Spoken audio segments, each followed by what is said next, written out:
Hi, I'm Kalie, and I'm going to read to you A Chair for My Mother by Vera B. Williams.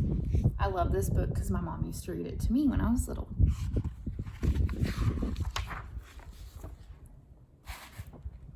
My mother works as a waitress in the blue tile diner. After school sometimes, I go to meet her there. Then her boss, Josephine, gives me a job to do. I wash the salts and peppers and fill the ketchups. One time, I peeled all the onions for the onion soup. When I finish, Josephine says, "Good work, honey," and pays me. And every time, I put half of my money into the jar. It takes a long time to fill a jar this big. Every day, when my mother comes home from work, I take down the jar. My mama empties all of her change from the tips out of her purse for me to count. Then we push all the coins into the jar. Sometimes my mama is laughing when she comes home from work. Sometimes she's so tired she falls asleep while I'm counting the money into the piles. Some days she has lots of tips. Some days she has only a little. Then she looks worried. But each evening, every single shiny coin goes into the jar.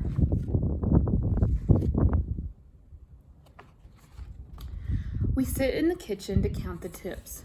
Usually, Grandma sits with us too. While we count, she likes to hum. Often, she has money in her old leather wallet for us. Whenever she gets a good bargain on tomatoes or bananas or something she buys, she puts by the savings and they go into the jar.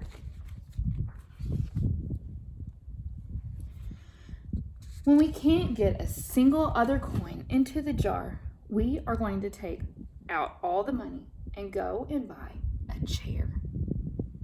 Yes, a chair. A wonderful, beautiful, fat, soft armchair.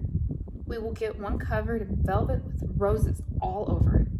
We are going to get the best chair in the whole world.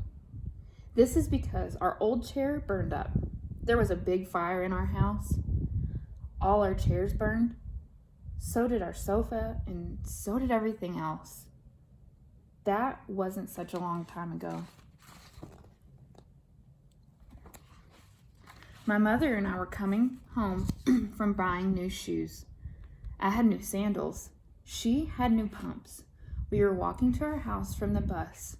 We were looking at everyone's tulips. She was saying she liked red tulips, and I was saying I liked yellow ones. Then we came to our block.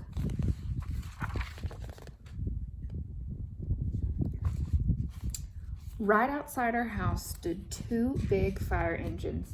I could see lots of smoke. Tall orange flames came out of the roof. All the neighbors stood in a bunch across the street. Mama grabbed my hand and we ran. My Uncle Sandy saw us and he ran to us. Mama yelled, "Where's Mother?" I yelled, "Where's my grandma?" My Aunt Ida waved and shouted, "She's here, she's here. She's okay, don't worry." Grandma was all right. Our cat was safe too, but it took a while to find her. But everything else in our whole house was spoiled.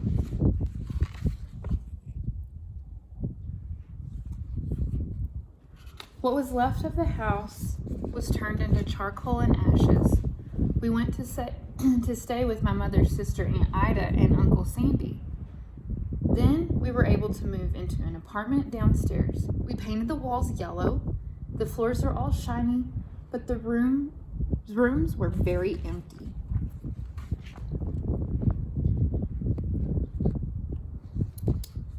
The first day we moved in, the neighbors brought pizza and cake and ice cream. And they brought a lot of other things too.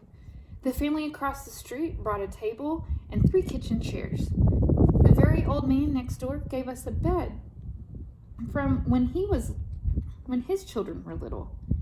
My other grandpa brought us his beautiful rug. My mother's other sister, Sally, she made us red and white curtains. Mama's boss, Josephine, brought us pots and pans silverware, and dishes. Everyone clapped when my grandma made a speech. "You are all the kindest people," she said, "and we thank you very, very much. It's lucky we're young and we can start all over."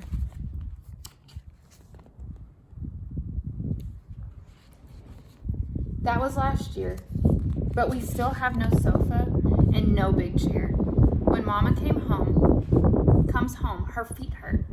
"There's no good place for me to take a load off my feet," she says.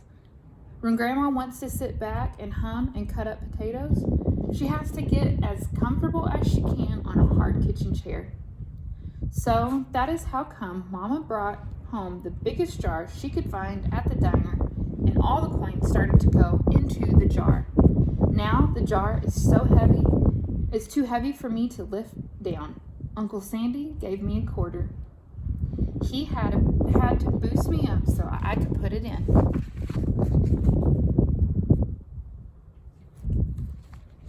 After supper, Mama and Grandma and I stood in front of the jar. "Well, I never would have believed it, but I guess it's full," Mama said. My mother brought home little paper wrappers for the nickels and the dimes and the quarters. I counted them all out and wrapped them all up. On my Mother's Day off, we took all the coins to the bank. The bank exchanged them for $10 bills. Then we took the bus downtown to shop for our chair.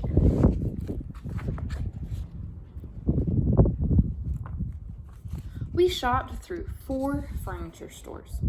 We tried out big chairs and smaller chairs and high chairs and low chairs, soft chairs and harder ones.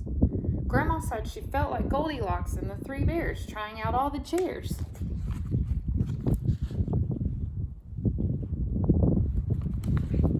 Finally, we found the chair we were all dreaming of, and the money in the jar was enough to pay for it. We called Aunt Ida and Uncle Sandy. They came right down in their pickup truck to drive the chair home for us. They knew we couldn't wait for it to be delivered.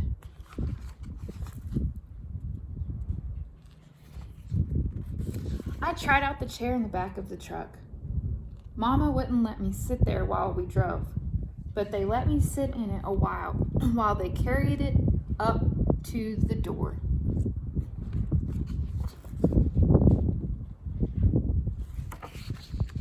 We sat in the chair right beside the window with the red and white curtains. Grandma and Mama and I all sat in it while Aunt Ida took our picture. Now Grandma sits in it and talks with people going by in the daytime. Mama sits down and watches the news on TV when she comes home from her job.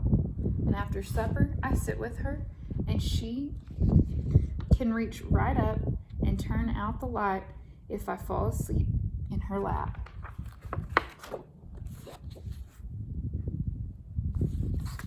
Thanks for listening.